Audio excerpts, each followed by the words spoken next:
Hello everyone, welcome to coding for Dev. तो आज के वीडियो में आपको बताऊंगा नोट जीएफ के यूज केसेस और नोट जीएफ का यूज कहाँ पे होता है। तो अगर आपको नोट जीएफ समझना है, उसके एसेंशियल समझने हैं, तो इस वीडियो को एंड तक जरूर देखना। तो ये हमारी नोट जीएफ की हम कंप्लीट सीरीज कर रहे हैं। तो आपको अगर नोट जीएफ पूरा कंप्लीट समझना है तो आप सीरीज को फॉलो जरूर करें। ओके, तो नोट जीएफ के क्या क्या यूज केस है। तो नोट जीएफ हमारा एक event driven non blocking input output model है। लाइट वेट है, फास्ट है, स्केलेबल है।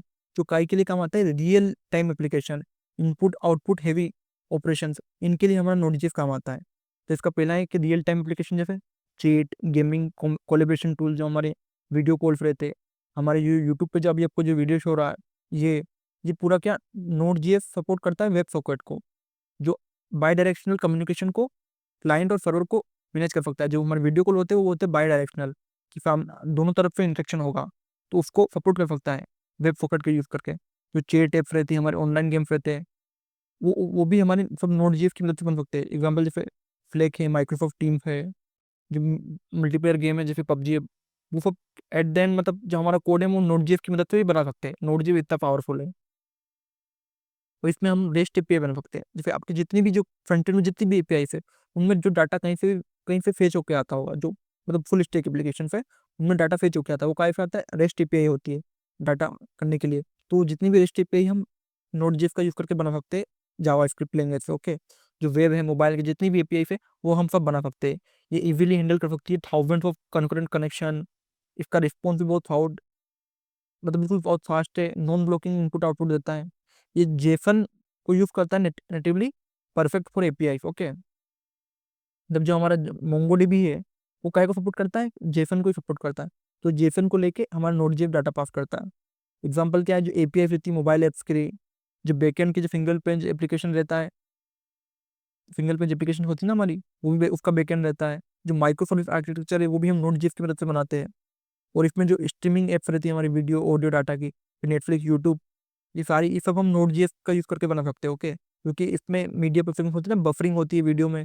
जो आपने जब जियो हॉटस्टार पे जब इतने सारे लाइव कंकरेंट व्यूअर आते हैं, तो उसको बैकएंड में हमारा कोड जो रिक्वेस्ट एक्सेप्ट करता है, और जो वीडियो बफरिंग होती है, मतलब इतना एचडी क्वालिटी के वीडियो लाइव टाइम में वो भी हम पूरा सब नोड जीएस की मदद से सब कर सकते हैं हम।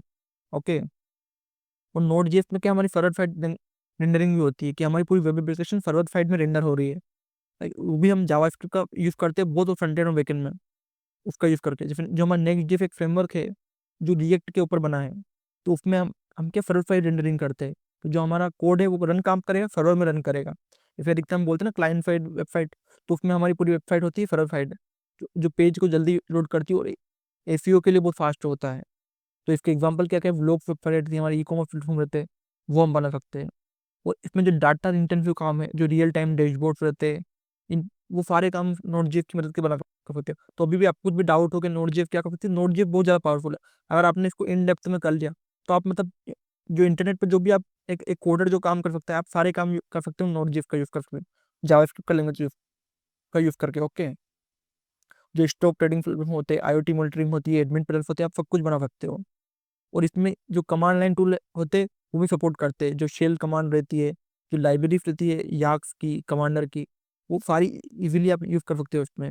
जो लिंटिंग टूल है इसमें, ये फ्लिंट, और जितने भी आपके प्रोजेक्ट रिएक्ट बनाने के लिए कुछ बंडलर होते हैं हमारे, वो सब सपोर्ट करते हैं। जैसे जो हम रिएक्ट खुद ऐप बनाते हैं वीट पे, वीट ऐप कहाँ बनती है, वो हम बनाते हैं नोड जीएस का यूज करके। जब मैंने आपको रिएक्ट पढ़ाया था, तब मैंने आपको नोड जीएस में कहीं इंस्टॉल करके बताया था आपको रिएक्ट। तो ये सब जितने भी सब नोड जीएस सपोर्ट करता है। तो मतलब कहने में तो एक रन टाइम एनवायरनमेंट है, लेकिन इसने कोडर्स की लाइफ बहुत आसान कर दी, क्योंकि फ्रंट एंड में तो हमारी जावास्क्रिप्ट यूज होती थी, बैकएंड में भी जावास्क्रिप्ट यूज होती है, और वो भी इतनी पावरफुल तरीके से कि हम सारे हमारे जितने भी टास्क है वो पूरा कंप्लीटली कर सकते हैं। ओके, तो ई कॉमर्स सिस्टम होते हैं जिसमें हाई ट्रैफिक आता है, उसमें हम डाटा मल्टीपल यूजर को सेंड कर सकते हैं। ये नो एसक्यूएल के साथ भी सपोर्ट करती है easily, like MongoDB no SQL database इसके साथ इजीली सपोर्ट करती है ये। इसमें जो टेस्टिंग ऑटोमेशन के लिए हम जेस्ट लाइब्रेरी, वेबपैक, बंडलिंग, प्रीटिएटर का यूज करते हैं। तो यही जो कारण थे जो हमारे नोड.js को मतलब चूज करने के लिए बहुत, नोड.js को एक अच्छा कारण बताते हैं हमें सीखने के लिए, कि हम इसमें पूरा कंप्लीट बैकएंड बना सकते हैं हमारा। हमारे जो रिएक्ट की ऐप बनाते हैं वो भी हम टेक्निकली नोड.js में का यूज करके ही बनाते हैं। ओके, वो जब फ्रंट एंड में डल तो जाता है, लेकिन हम उसका यूज करते हैं, नोड.js का यूज करते हैं।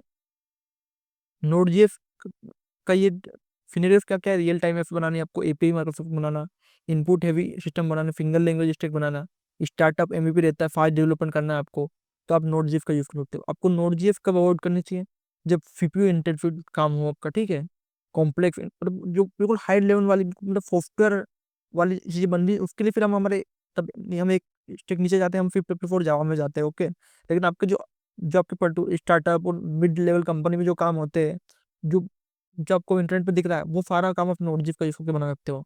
लेकिन जो सिस्टम लेवल पे काम होता है, जैसे जावास्क्रिप्ट जो रन कार्य कर रही है, तो वो वाले सॉफ्टवेयर होते हैं, उनके लिए आप और एक्स्ट्रा चीजें पढ़नी पड़ेगी, ओके। तो समरी क्या है कि अगर आपको नोट सीखना है, तो नोट क्यों सीखना चाहिए, और नोट कहाँ का यूज आता है, आपको पूरा कंप्लीट पता चल गया होगा। और नोट हमें कब यूज करना चाहिए, ये भी आपको पता चल गया होगा। और आपको इससे रिलेटेड कुछ भी डाउट हो तो आप बिल्कुल कमेंट कर सकते हो। और इसी तरह के और वीडियो देखने के लिए कोडिंग फॉर डेव को सब्सक्राइब करो। Thank you for watching.